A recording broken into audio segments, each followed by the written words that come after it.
بالکل نہیں پہچانتا۔ اللہ جس کی مدد کرنا چاہے اسے ہرا سکتا ہے کوئی؟ لیکن اللہ کس کی مدد کرے گا؟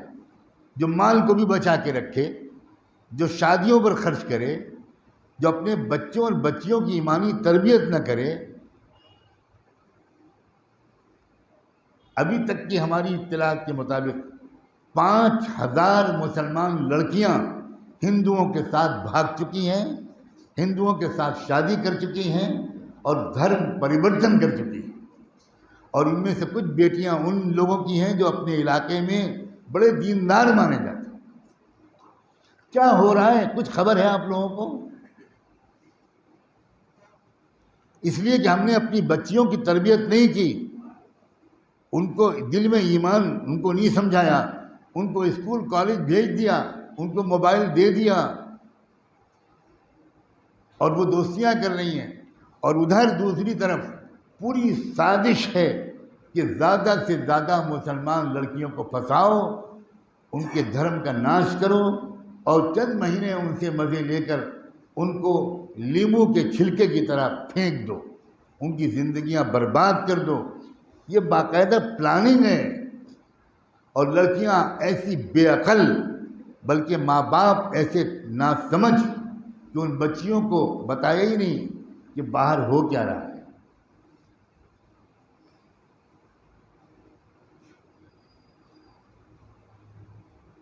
ان لڑکیوں کے کانٹیکٹ نمبر حاصل کیے جاتے ہیں، اس کے بعد ہائی ہیلو کیا جاتا ہے۔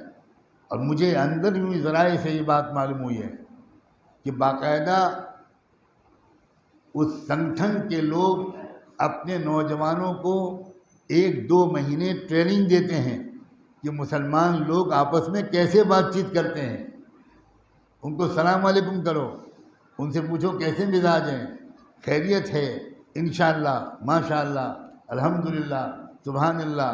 ان نوجوانوں کو سکھایا جاتا ہے، اور میٹھی میٹھی بول بول کر یہ ہماری بالکل ناسمجھ لڑکیاں اور ناسمجھ ماں باپ کی ناسمجھ لڑکیاں ان کے لیے در نوالا بن رہی ہیں، اور ہم کچھ نہیں، ہمارے کان پر جو ہی نہیں رینگ رہی۔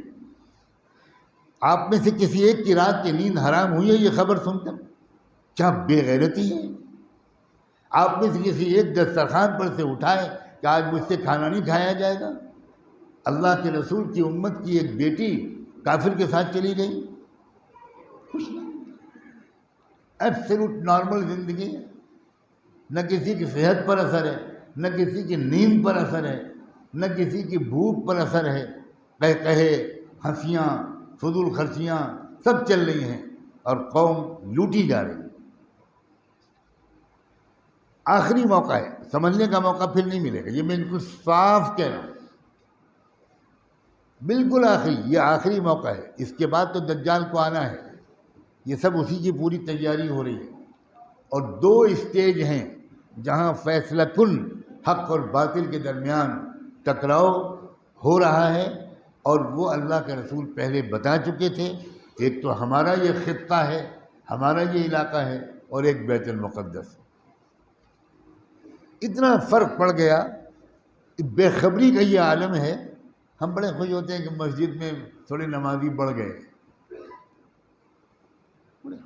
یہ نمازی سمجھدار کتنے ہیں، یہ نمازی اسلام کے وفادار کتنے ہیں، یہ نمازی حق اور باطل کے ٹکراؤ سے کچھ واقف بھی ہیں، یا ان کو خالی اپنا کاروبار اور بچے اور انہیں کچھ پتہ ہی نہیں کیا ہو رہا ہے۔ اتنی بے خبر قوم دنیا میں شاید ہی کوئی ہو۔ اور مجھے کہنے دو، جو جتنا دیندار اتنا ہی بے خبر، یا تو دین کا نشہ ہے یا دنیا کا نشہ ہے، بہرحال نشہ۔